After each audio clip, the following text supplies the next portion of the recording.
রাত ৩টে হাসপাতালের বিছানায় শুয়ে আছে আমার এক বন্ধু। অপারেশন সকালে, চোখে ঘুম নেই। পরে আমাকে বলেছিল সেই রাতে তার মাথায় বারবার একটা মুখ ভেসে উঠছিল, এমন একজনের মুখ যার সাথে তার ২০ বছর কোনো কথা হয়নি।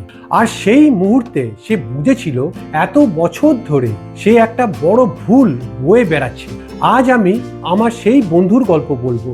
আর বিশ্বাস করুন, এটা শুধু তার গল্প নয়, হয়তো আমাদের অনেকের গল্প।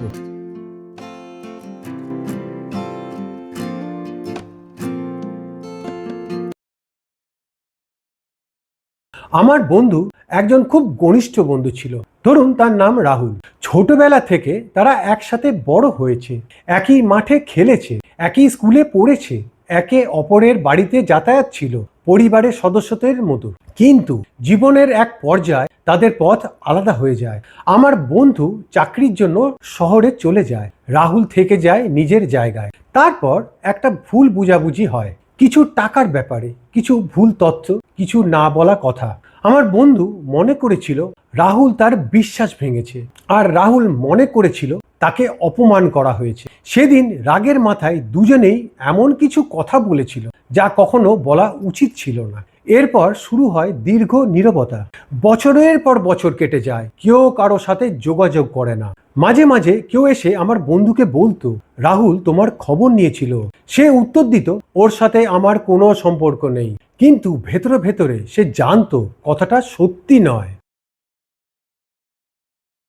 গত বছর আমার বন্ধুর একটা ছোট্ট অপারেশন হওয়ার কথা ছিল। অপারেশনের আগের রাতে হাসপাতালের বিছানায় একা শুয়ে থাকতে থাকতে তার মনে হলো জীবনের অনেকটা পথ তো পেরিয়ে এসেছি। যদি কাল কিছু হয়ে যায় তাহলে কি সে সত্যি এই আফসোসটা নিয়ে যেতে চায়? ২০ বছর ধরে যে বন্ধুর সাথে কথা বলেনি, তার কাছে একটা ফোনও করবে না। সেই রাতে তার মনে একটা কথা গভীরভাবে গেঁথে যায়। জীবনের শেষে মানুষ প্রায় না বলার কথাগুলোর জন্য বেশি আফসোস করে। সে বুঝতে পারে এতদিন যে বন্ধুত্বের চেয়ে নিজের অহংকারকে বেশি গুরুত্ব দিয়েছে। অপারেশনের পর সুস্থ হয়ে একদিন আমার বন্ধু রাহুলের নম্বর খুঁজে বের করে, ফোন হাতে নেয়, আবার রেখে দেয়, আবার তোলে, আবার রেখে দেয়। পরে আমাকে বলেছিল ৫০ বছর বয়সে একটা ফোন করতে তার এত ভয় লাগছে, কখনো ভাবিনি। অবশেষে সে কল করে, রিং হয়, একবার, দুইবার, তিনবার। তারপর ওপাশ থেকে একটা পরিচিত কণ্ঠে শোনা যায়, হ্যালো। কয়েক সেকেন্ড আমার বন্ধু কথা বলতে পারেনি। তারপর ধীরে বলেছিল, রাহুল আমি। ওপাশেও কিছুক্ষণ নীরবতা। তারপর রাহুল বলেছিল, জানতাম একদিন ফোন করবি।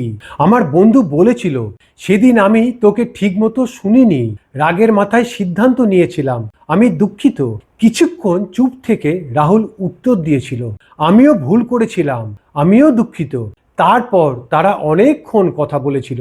২০ বছরের দূরত্ব ধীরে ধীরে গলে গিয়েছিল। আমার বন্ধুর এই অভিজ্ঞতা আমাকে ৩টে বিষয় শিখিয়েছে। প্রথমত, ক্ষমা চাওয়া দুর্বলতার পরিচয় না, বরং নিজের ভুল স্বীকার করার সাহস সবার থাকে না। দ্বিতীয়ত, অনেক সময় সম্পর্ক ভাঙে ভুলের কারণে নয়, অহংকারের কারণে। আর তৃতীয়ত, সময় একবার চলে গেলে আর ফিরে আসে না। আমার বন্ধুর জীবনে ২০টা বছর হারিয়ে গেছে, সেই সময় আর ফিরে আসবে না। কিন্তু অন্তত বাকি সময়টা সে ঠিক করার সুযোগ পেয়েছে।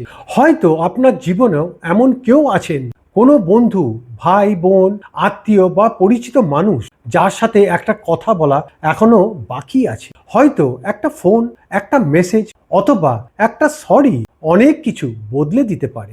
আজ আমার বন্ধুর সাথে রাহুলের আবার যোগাযোগ আছে।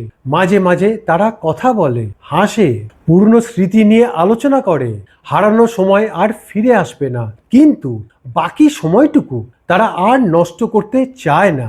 এই গল্প থেকে আমি একটা জিনিস শিখেছি, জীবন ছোট, সম্পর্ক মূল্যবান, আর অহংকারের মূল্য খুব কম। আপনার যদি মনে হয় কারোর সাথে একটা কথা বলা বাকি আছে, তাহলে হয়তো আজই সেই প্রথম পদক্ষেপটা নেওয়ার সময়। কমেন্টে জানাতে পারেন আপনার জীবনেও কি এমন কোনো মানুষ আছেন যার সাথে এখনো একটা কথা বলা বাকি।